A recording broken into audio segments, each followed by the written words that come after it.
Soft skill bo'yicha ikkinchi normativ mijoz bilan ishlash qobiliyati topshiriq. Uchta savol. Agar siz mijoz bilan birinchi marta uchrashayotgan bo'lsangiz, qanday munosabatda bo'lardingiz va qanday savollar berishga harakat qilardingiz? Nega aynan shunday? Hmm,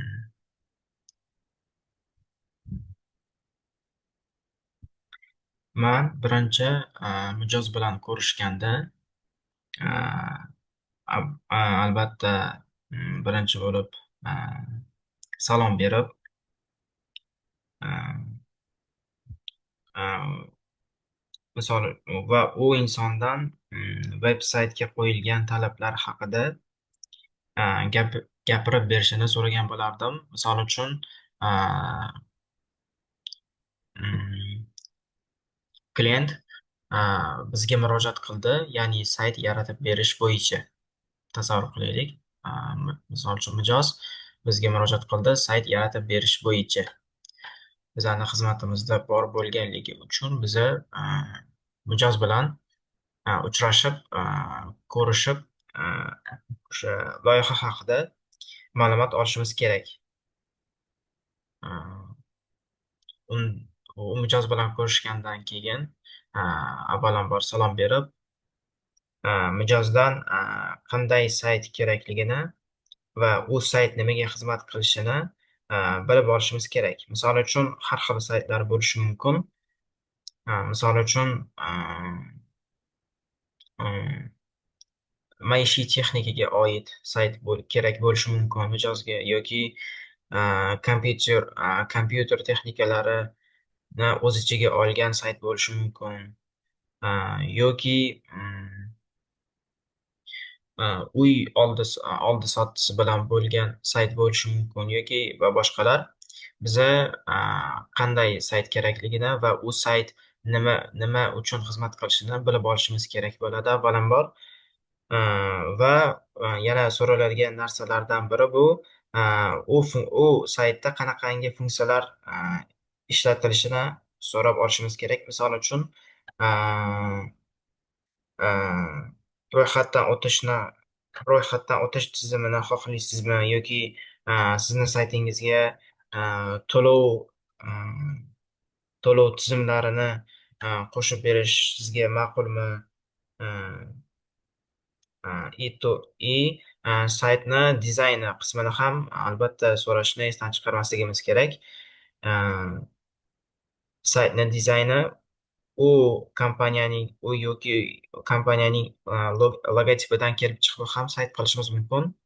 Uni logotipi qanday ranglardan tashkil topgan, qanaqa kompaniyaning nomiga qarab turib ham saytni dizaynini qolipini qilib olsak bo'ladi va mijozimizni ko'ndirgan holatda, ularni ham fikrlarini inobatga olgan holatda saytning dizayn qismini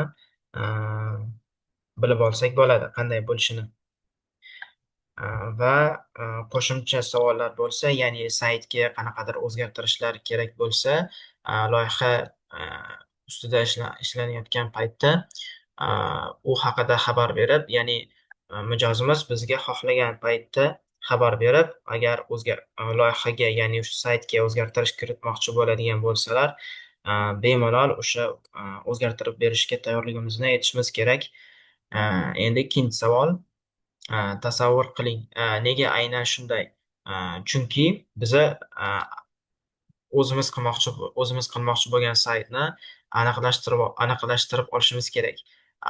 Aniq bitta skelet yasab olishimiz kerak, ya'ni bizaga qanaqa sayt kerak, u sayt nimaga xizmat qiladi va uni dizayn qismi, uni backend qismi, uni frontend qismini aynan qanday bo'lishini savollar bergan holatda aniqlashtirib olishimiz, bu bizani loyihamizni tez bitishiga va tushunmovchiliklar bo'lmasligiga olib keladi. Ikkinchi savol. Tasavvur qiling, mijoz siz taqdim etayotgan xizmatdan norozi. U sizga jahl bilan murojaat qilmoqda. Siz qanday javob qaytargan bo'lardingiz? Muammoni qanday hal qilgan bo'lardingiz? Tasavvur qilaylik, mijozimiz bizga xizmatimizdan norozi.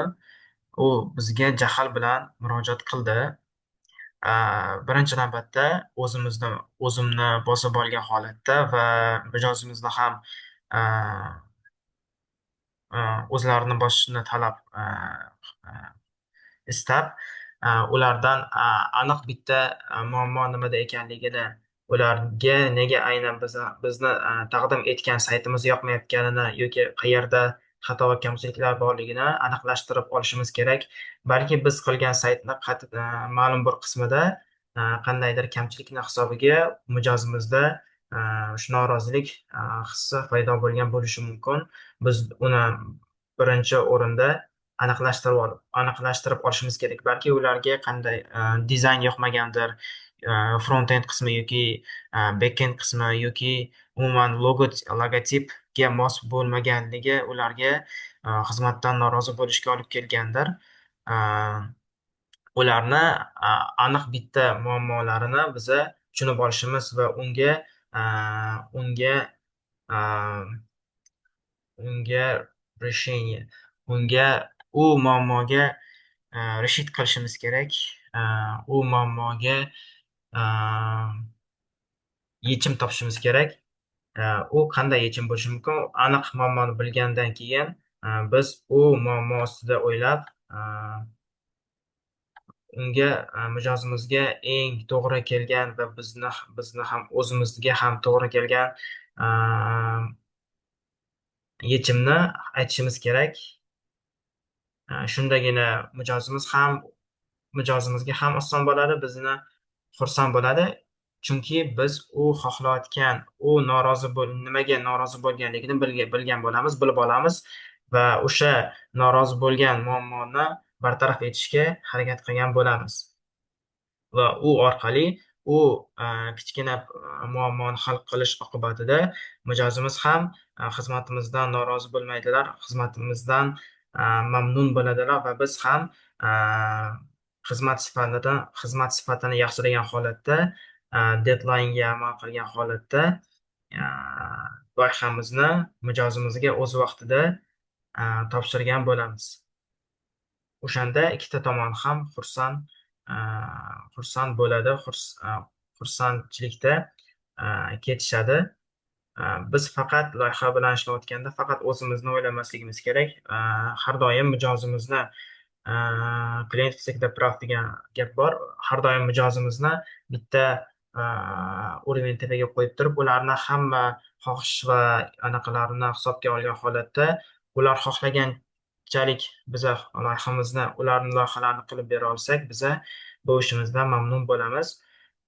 Ana o'shandagina mijozimiz ham mamnun bo'lib, bizni xizmat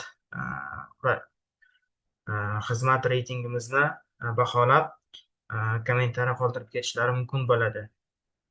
Va boshqa tanishlarga ham bizni maslahat berishlari mumkin bo'ladi.